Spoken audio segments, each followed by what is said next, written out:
Arsenal are in a Champions League final. And I can't even believe that I'm saying that really. But we have done it. We are in the Champions League final after beating Atlético Madrid at home 1-0, 2-1 on aggregate. We're through. And the immediate reaction when that final whistle blew and seeing the fans celebrate, seeing the players celebrate was a bit emotional because I recognize that this alone is a big achievement because of the fact that it's Arsenal Football Club. We're not a Man United, we're not a Liverpool. We don't have a lot of European pedigree. It's been 20 years since we've reached the Champions League final. This is only the second time in our history that we've reached one. And that alone is it's phenomenal. It's phenomenal.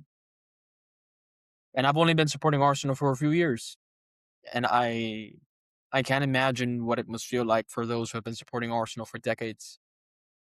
There are fans out there that are grown men, and men who have families with kids and real life responsibilities and worries and struggles, where it gets to a point where taking time every single week to watch a bunch of 20-year-olds who make more money than you will make in your lifetime, kick a football around and still care about the results seems almost a bit silly.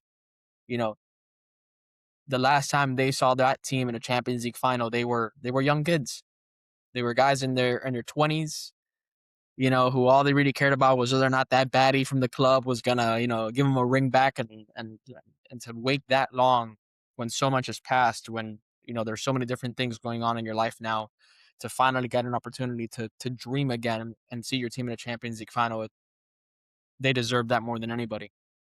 I think Arsenal fans deserve that more than anybody because as much banter as we get, as silly as some people of our fan base can be, there are a lot of people within our fan base as well who care about this club, who have experienced terrible years, who have voiced concerns, who have expressed discontent with the way that the club was being run, with the way that we've been doing things off the pitch, with transfers, with contract renewals, with management, and they've all been very, very valid, every single one of those.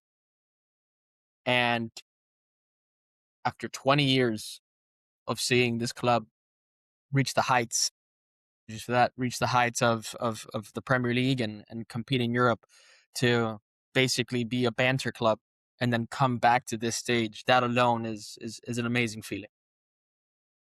But we must recognize that there is still another game to play and that ultimately it's a game we need to win. But I just want to take the time to just step back and recognize what a fantastic achievement that is for this football club. And hopefully we don't have to wait another 20 years for a final and it can become something of regular occurrence. And hopefully that's something that we can get done. Regarding the actual game itself, I'm very elated because I said it in my last video that it was an opportunity for us to finally change the narrative.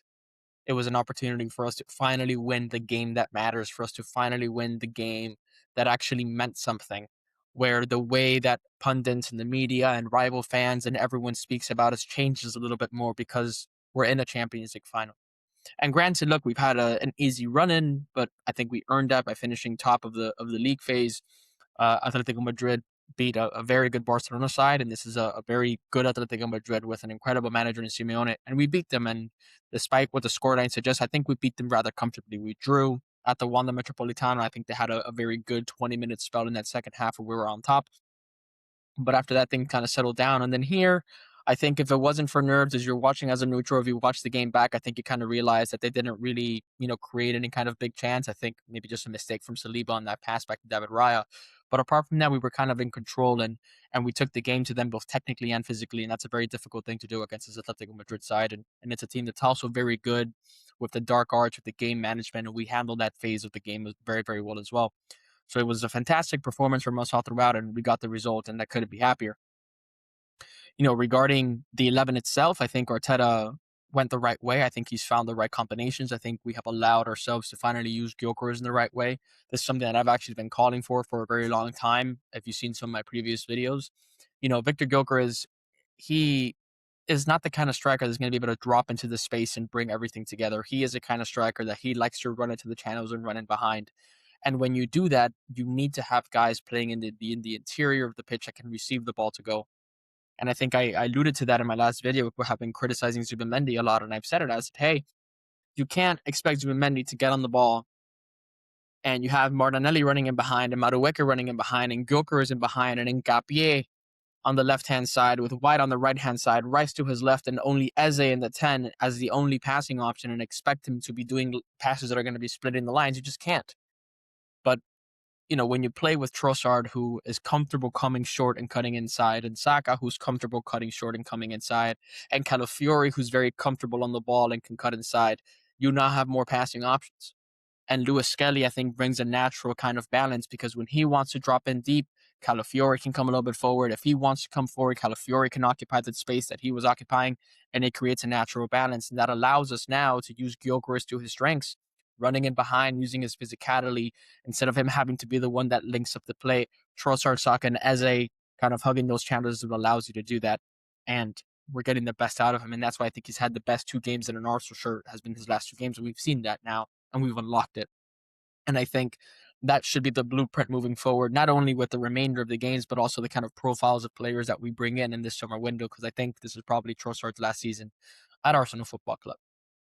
And whether Mikel stumbled upon it or whether he figured it out or whether that was always his plan, whatever it is, I think he found it just in time, and we couldn't be happier. And that just goes to show how quick football changes.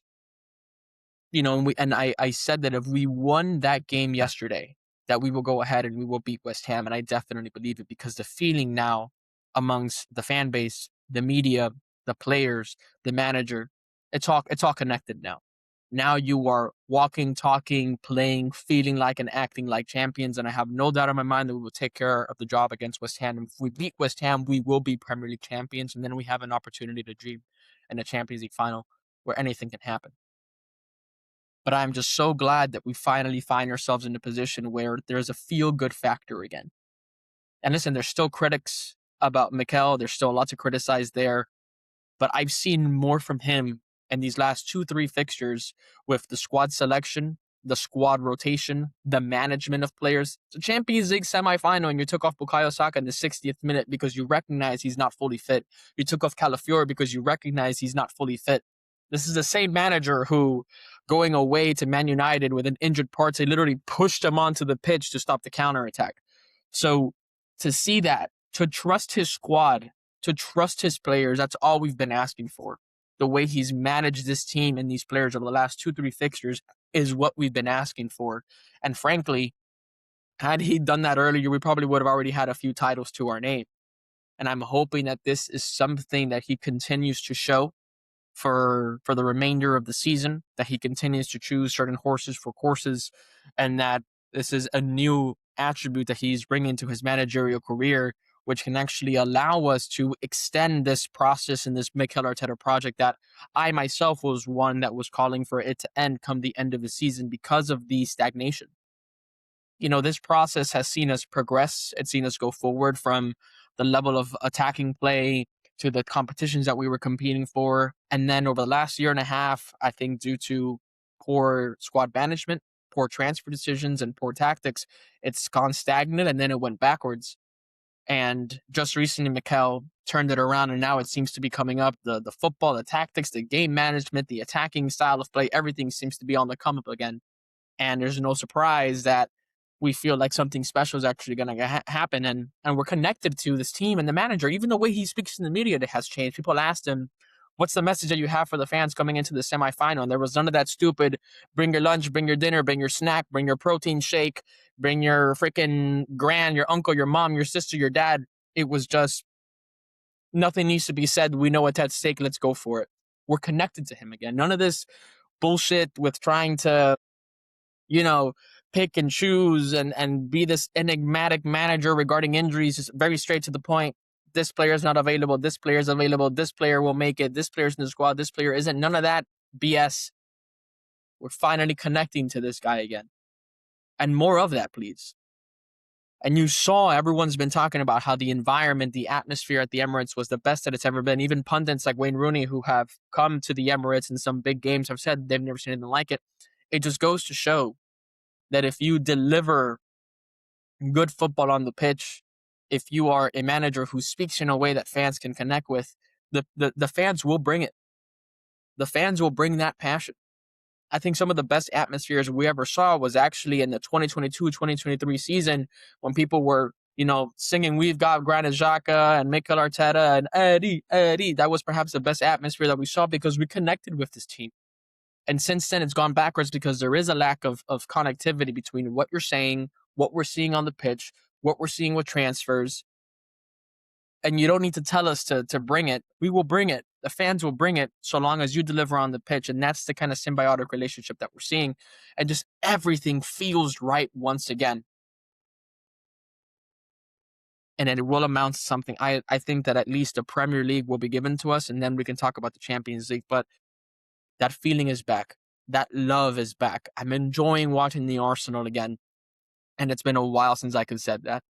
But just congratulations to Mikel and the boys and the fans, those who have been waiting for it, those who have believed, those who have lost faith, those who have been waiting for decades. We all deserve this. We all deserve to be a part of this, and hopefully it can amount to something special in Budapest. But West Ham on Sunday, we're going to go ahead. We're going to get it. We're going to take the game to them. I'm sure we'll win it, and it'll be a very, very good time. So I'm just very, very happy with all of it, and hopefully we can do something special. Thanks.